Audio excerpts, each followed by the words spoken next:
welcome to this episode of Be, Do, Learn, Have, Live. And this one, as you can see, we're driving along when he's driving. Yay! We're on our way to Toronto for a conference, but what I was going to do was a little one sort of in timeline with where we were speaking, but also more of a kind of financial recap, because I ended up going to bed last night and was dreaming and thinking about our videos so far and kind of going, I haven't actually really set the scene as to where we currently are from a financial standpoint, and it's the money that has come into and gone out in regards to self-development that is part of what we're hoping to convey through these videos as well. So although we've mentioned the price of a few courses and whatever, I just thought I'd kind of get into a little bit more. So at 2016 as a point in time, Wendy and I are both the owners of a plumbing business, which has been going for, I guess at that point, about 13 and a half years.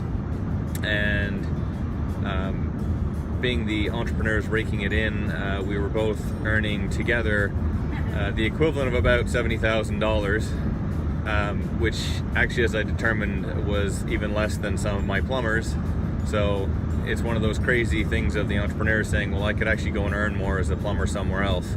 But in saying that, the money is one aspect. The lifestyle I have is something else, because I can have time off to go to conferences. I can have certain expenses covered by the business. There are a few perks, and it's not all about the money, but in saying that, that's one of those aspects. Now, because up to this point in my life, my financial understanding was what it was, and I was considered to be more of a saver from the MMI's perspective of how they train your mind on money.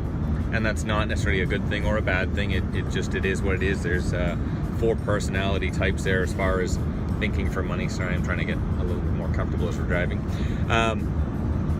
And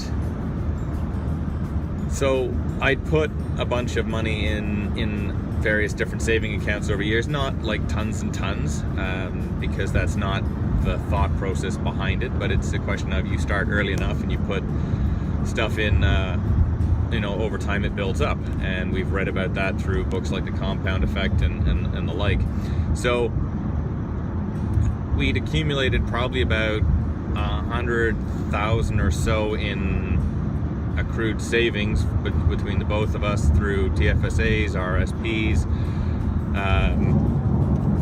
Some of that's also classified as RESPs, which is some money that I was putting away more for the kids than anything else. It's not really for us, it's for their education. And then we've got our mortgage payments. Well, I was trying to pay those off fairly quick, so we'd had at that point 14 years left on our mortgage for our house that's valued at probably about $400,000, and we have 150 or 1,000 or something left on it. Going through this point up to where we are right now, so in our timelines of 2017,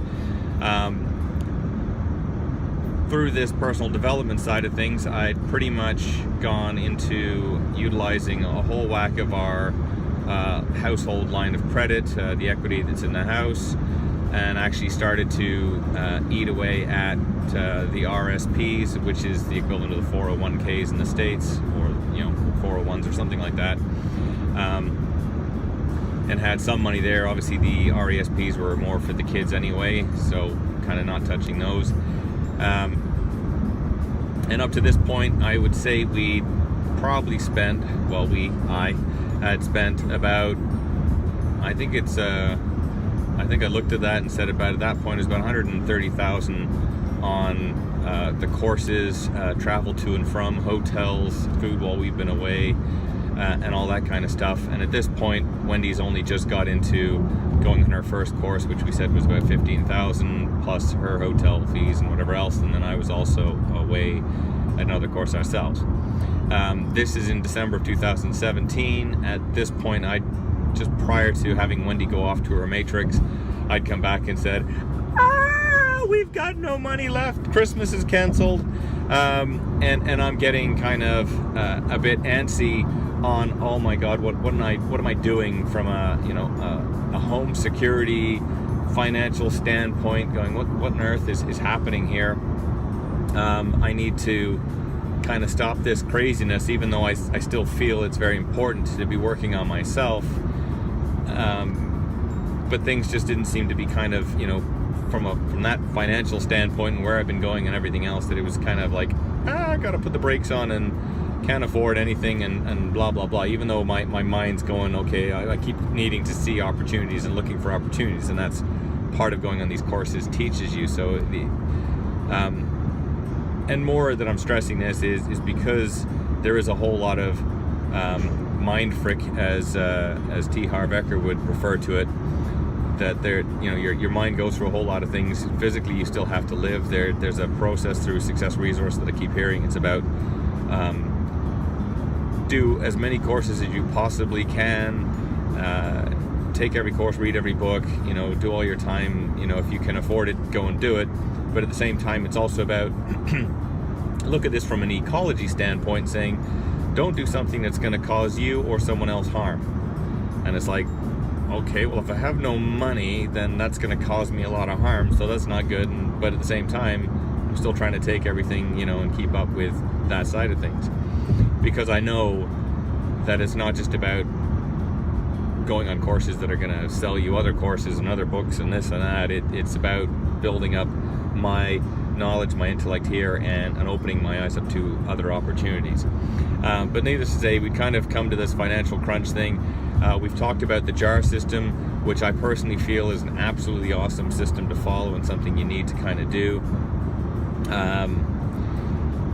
And it's also gone to the wayside for us at this period of time. Pretty much, I think that I'd given it up or put a hold on it or whatever, maybe somewhere around October or something like that, just purely on the fact that I'm the only person who's looking at these numbers, and I wasn't getting anybody else from the family involved. I mean, well, we had the kids rolled in and they were doing the JAR system for a bit, but no one was really doing it. Wendy's not had any financial input. Needless to say, Wendy's already mentioned she wasn't overly comfortable with a lot of these things. Well, at this point, she's like, okay, I see we're this far into it, but kind of what the hell.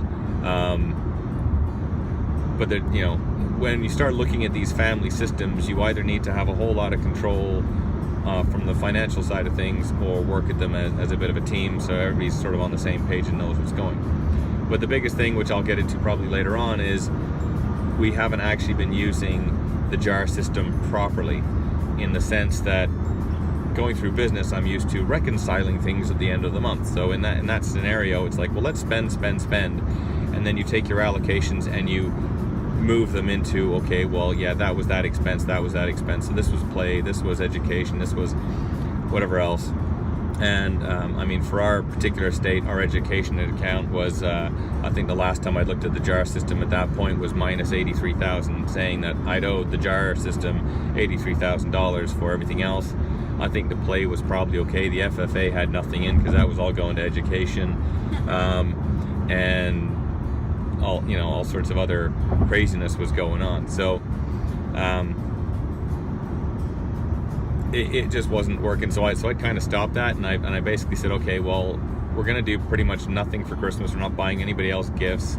It's just not making any sense for us to do that. We've already invested in, and we're already signed up to go on a few different courses, so we're going to carry on with those. So that's why Wendy went to her Matrix, and that's why I went to my Paul Fink event, and whatever ones we were committed to in sort of the next coming months, we were going to go to, because we're already signed up to them, but no more. And that was sort of where it's going to be, and we're going to have to start looking at this a lot more closely.